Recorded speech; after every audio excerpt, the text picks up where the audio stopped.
he was talking about Shahenshah, right? He was bringing in the past. I'm sorry, I beg to differ with Amiben that you can't bring in the past. I think Mr. Ram alluded to it, and it's true. The list of, if you want to just go about culture, he talked about Ashoka the Great. He was one of the most cruel kings. It's a different matter that later he turned a kind guy, but then he was one of the most cruel kings. When you talk about kinship and things like that, and you talk about state governments dismiss, who dismissed Farooq Abdullah's government? 17 years Prakash Singh Badal sat inside the jail. Who did that? It was the Congress government. Right. I mean, we can go on talking about, there are such blood spots in our democracy, Vishnu, that if we start talking about the past and about cooperative federalism, no, we didn't have it. We didn't have it. Can you imagine today a Mamata Banerjee being thrown into jail or Uddhav Thackeray being thrown into jail? Sharad Pawar's government was dismissed by Congress government. Yeah. There was so much in our, and believe me, at that time, Vishnu, we are all accused of being pliable media, Godi media. This was all a time when there was no private television.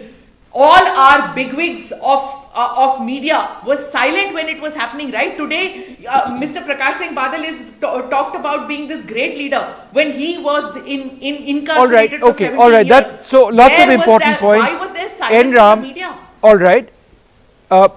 A couple of important points that Smita makes. Would you like to respond to that? That there are huge double standards when he tries to push federal cooperation or cooperation at the federal level, right? When in fact the Congress is the last political party you should be looking at when it came to pushing that concept for decades. Yes, she forgot to say that Tamil Nadu, the DMK government was unjustly dismissed twice.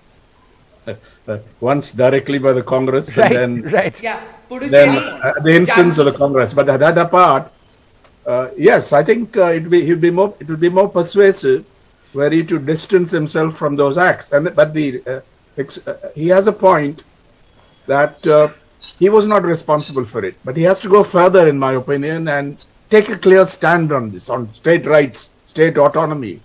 But I think he got on to a rather profound thing, Rahul Gandhi, on when he focused on the Union of States and linked it with Tamil Nadu, where he said, and that was an interesting statement, the idea of Tamil Nadu, the idea of the Tamil language, and the idea of India, all three integrated. I think it was quite a profound idea that that's it. But I hope he takes a clear position on it, and if and when he emerges. But Mr. Ram, was it really profound? I mean, this is the basis of our constitution. Cooperative federalism is. It has been forgotten historically. Right. It has been dishonored historically, and it's interesting that a man whose party has contributed to this in a big way has said this. But on the other hand, they are taking it further. The present lot is taking it further. That has to be highlighted. Right. Okay. So in combination with the subversion of institutions,